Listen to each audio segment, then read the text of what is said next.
பாத்தீங்கன்னா இப்ப தூய்மை பணியாளர் 11வது நாளா தொடர்ச்சியா போராட்டம் பண்ணிக்கிட்டே இருக்காங்க. இன்னைக்கு களத்துல எல்லா கட்சிக்காரங்களும் எல்லாரும் போயிட்டு தான் இருக்காங்க. இந்த இன்ஸ்டாகிராம்ல பிளாக்ஸ் போடுறாங்கல்ல, சாப்பாடு நல்லா இருக்கு, வீடு நல்லா இருக்கு, தன்னுடைய சுயநலத்துக்கோசம் இந்த பிளாக்ஸ் போடுறாங்கல்ல, அவங்க ஏன் இந்த விஷயத்துல சப்போர்ட் பண்ண மாட்டாங்க, ஏன் முன்னெடுப்பு எடுக்க மாட்டாங்க? அவங்களோட ஆட்களை பத்தி நீங்க என்ன சொல்றீங்க?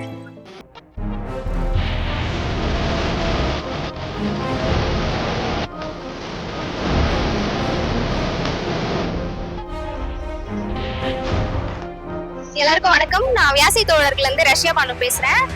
என்னன்னா 10 நாளைக்கு மேல தூய்மை பணியாளர்கள் இங்க தொடர்ந்து போராட்டம் பண்ணிட்டு இருக்காங்க. எதுக்காக அப்படின்னா பணி நிரந்தரம் வேணும், தனியார் கிட்ட இருக்கிற வேலையை அவங்க கிட்ட ஒப்படைக்க வேண்டாம், எங்களுக்கே இருக்கட்டும் அப்படின்னு சொல்லிட்டு.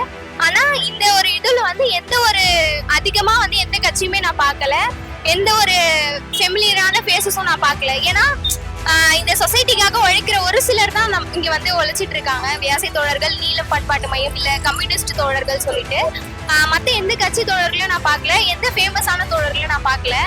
ஏன் எதுக்காக அப்படின்னு கேட்டா தெரியல. இது ஒரு பிரச்சனையா அவங்களுக்கு தெரியலையா, இல்ல இது 2 நாள் நடக்கக்கூடிய விஷயம், 3வது நாள் அவங்களே கலைஞ்சு போயிடுவாங்களான்ற ஒரு அலட்சியமா, இல்ல இது நம்மளோட பிரச்சனை கிடையாது அப்படின்னு சொல்லிட்டு அவங்க அசால்ட்டா நினைச்சிட்டு போறாங்களான்னு எனக்கு தெரியல. அதுக்கான சரியான காரணம் தெரியல. ஆனா எந்த ஒரு சப்போர்ட்டுமே இல்லாம 10 நாளைக்கு மேல தொடர்ந்து தொழிலாளர்கள் உழைச்சிட்டு இந்த காத்து மழை வெயில் எல்லாத்துலயும் கஷ்டப்பட்டுட்டு இங்க உட்காந்து நீதிக்காக போராடிட்டு தான் இருக்கிறாங்க.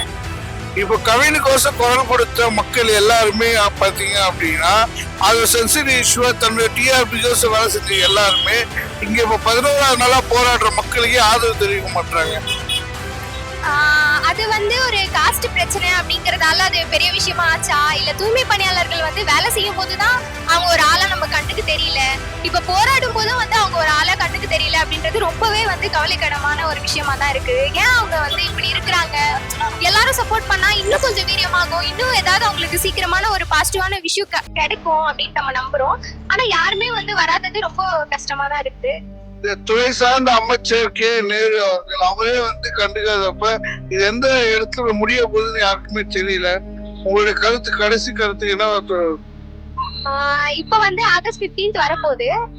ஆகஸ்ட் 15th முன்னிட்டு இந்த இடத்துல ரொம்பவே ரிப்பன் பில்டிங்ல ரொம்பவே பிரம்மாண்டமா எப்பயுமே மூவர்ண கொடியோட லைட் எரியும், எப்பயுமே ரொம்ப பிரம்மாண்டமா கொண்டாடப்படுவாங்க. அந்த ஆகஸ்ட் 15க்குள்ள ஏதோ ஒரு விஷயம் உங்களுக்கு கிடைக்கணும் அப்படின்றது நான் கேக்குறேன்.